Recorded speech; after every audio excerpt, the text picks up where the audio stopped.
Welcome back to the 10-Minute International Students podcast, where we dive deep into the challenges and the triumphs of studying in the US. I'm your host, Jessie. And today we're continuing with the second part of our series on how international students can survive while navigating their journey in the US. In this episode, we'll tackle the critical area that is vital for any international student's success: social networking. Building a robust social network is crucial, yet many students overlook its importance. Why is networking so important for international students? How can you build and maintain effective relationships that could help pave the way for academic and professional opportunities? We'll dive into these questions and provide you with actionable tips to enhance your social integration and professional connections. And we're thrilled to have Harry back with us today. Many of you might remember him from previous episodes. Harry will share his personal experience and stories from his university days, providing insights and advice that are sure to help guide you through your journey as an international student. So let's get started. Hi, Harry. Please say hi to everybody. Hi, Jessie. Hi, everybody. So the first question, can you start by sharing your perspective on why social networking is particularly important for international students? Sure. So that's a good question. I'll start with career opportunities. Having a professional network is important for international students. Your classmates from school could help you with job opportunities, interview preparation, and career mentoring. Take me, for example. I got this job because one of my previous classmates referred me. In fact, most of my friends in Bay Area got the jobs from job refers. Second is the academic support. Homework could be difficult in school, especially for international students. Sometimes it's hard to understand the requirements. So my friends and I form a study group. We discuss coursework and seeking study tips. This also enhanced our friendship as well. From this experience, I believe that sometimes you don't have to face problems alone. You can use teamwork to overcome problems, and the teamwork is sometimes so important.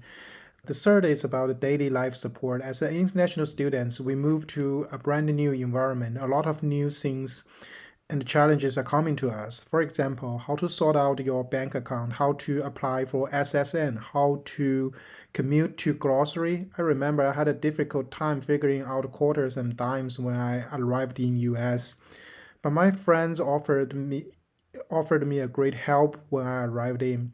They drove me to grocery store, told me how to do laundry, and helped me overcome language barrier. Without their help, it would be extremely difficult for me.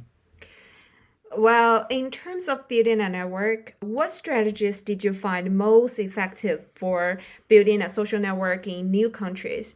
Are there particular platforms or activities that help you connect with others? I don't really have any particular strategies. I just love to attend activities when my friends invited me. I'm a very open-minded person and love to fit in any group. My friends play Dota and ask me to join them, so yeah, no problem for me. I also joined a tennis club, a board game and or mahjong club, and a small hiking group.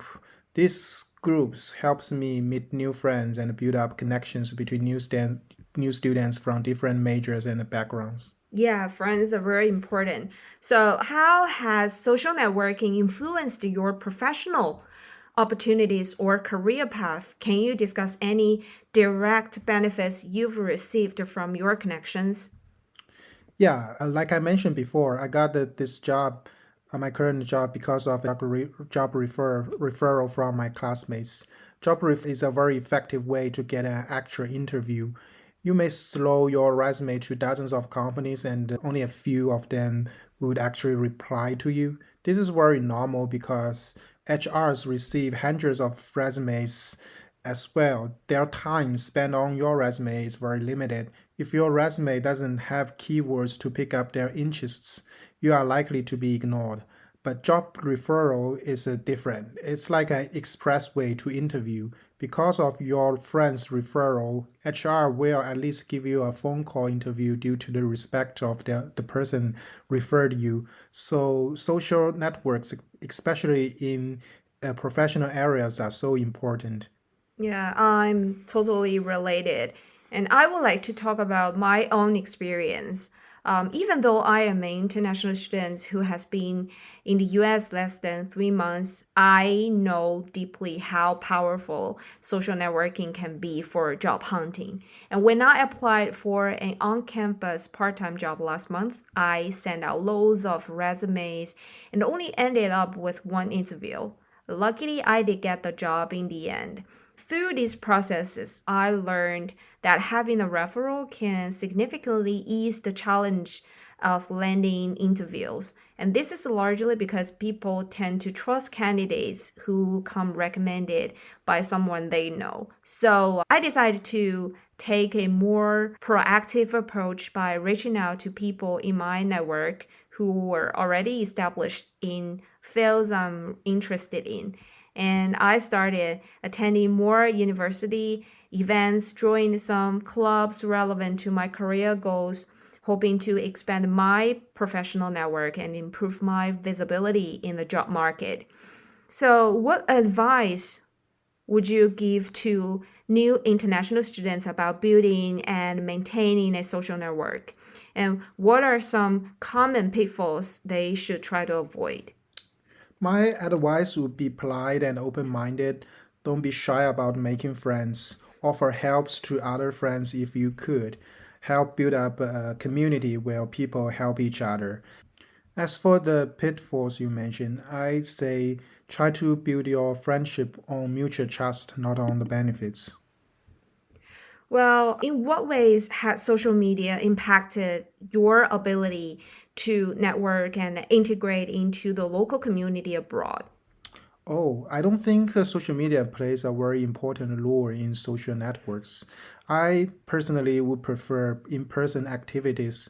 I'm not a person who spends a lot of time on social media like Facebook, Ins, or WhatsApp.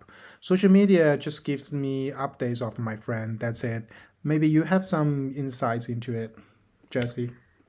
I may have some different opinions. Actually, I found social media to be incredibly useful in expanding my network.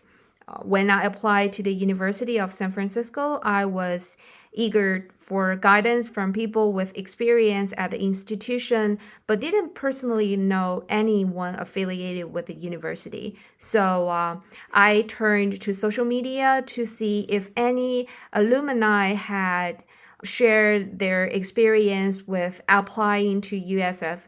And finally, I discovered numerous alumni who provided detailed accounts of their application process and their feelings about studying at the university, which were both informative and insightful.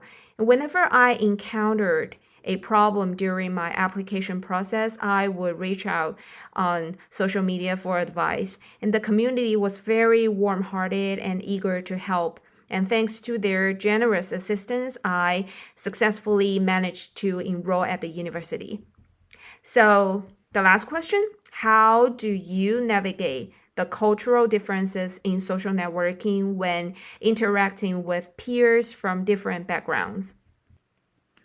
I would say be polite and respectful for to your friend from different backgrounds. There are ways of living, cultural norms, communications, and even political views are vastly different. For example, Muslims would not take any food and water during the day on the Ramadan period.